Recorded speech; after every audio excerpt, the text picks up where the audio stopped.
Kumusta mga kaibigan? Welcome sa channel ko, Tita Pastor's Musings.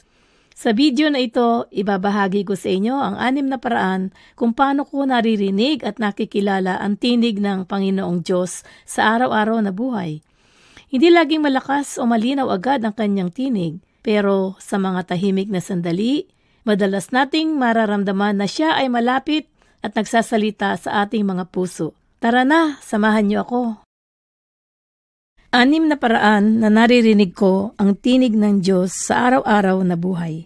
Pang-1, sa pamamagitan ng Biblia. Kapag binubuksan ko ang salita ng Diyos, may mga pagkakataon na ang isang talata ay tila direktang tumatama sa puso ko.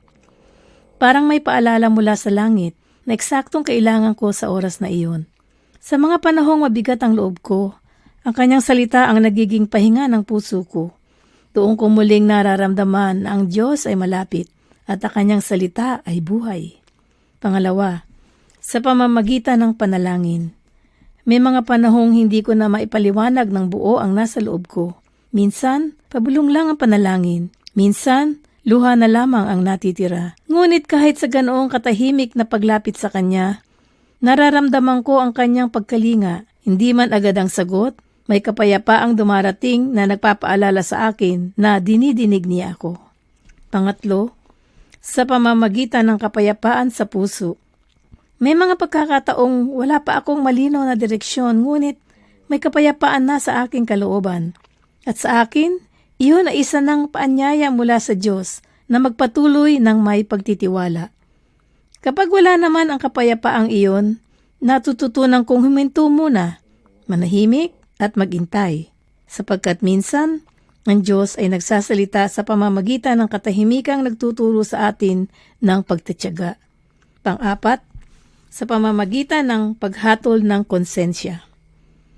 May mga sandali na may ginagawa ako o iniisip na alam kong hindi kaayon sa kalooban ng Diyos. Ngunit sa halip na husgahan ako, may nahaw niya akong inaakay pabalik sa tama. Parang bulong ng pag-ibig ang kanyang pagtutuwid. Hindi ito para ipahiya ako, kundi para iligtas ang puso ko at ilapit akong muli sa kanya. Pang-5, sa pamamagitan ng mga bukas at saradong pinto ng pagkakataon. Sa paglipas ng panahon, natutunan kong ang hindi natutuloy na mga bagay ay hindi laging kabiguan. Minsan, yung pala ang maamong paraan ng Diyos para ilayo ako sa hindi para sa akin. At ang mga pintong bumubukas sa tamang oras ay nagpapaalala sa akin na may wastong panahon ang lahat sa ilalim ng kanyang pangangalaga. Hindi kailangang ipilit ang lahat sapagkat ang Diyos ang may hawak ng bawat yugto ng ating buhay. At ang pang-6, sa pamamagitan ng araw-araw na sandali. Minsan, nagsasalita ang Diyos sa isang awit na biglang tumatama sa puso. Minsan, sa isang payak na pangungusap mula sa isang kaibigan. Minsan, sa isang sermon na akmang-akma sa pinagdadaanan ko. At minsan, sa isang tahimik na sandali ng pag-iisa. Sa mga ganitong pagkakataon, napapaalala ko na ang Diyos ay hindi malayo.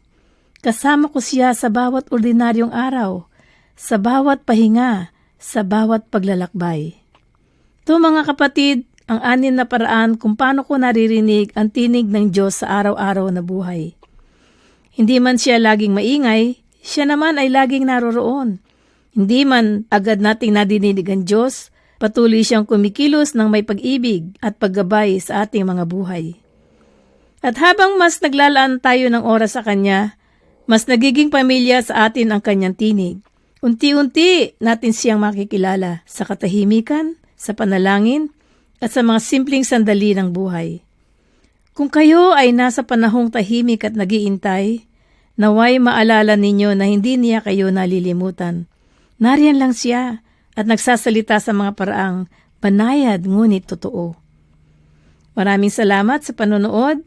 Sana ay paki-like, share, at subscribe sa channel ko para mas maraming makapanood ng ganitong klaseng mga video. Magkita-kita po tayo sa susunod na video. God bless us all.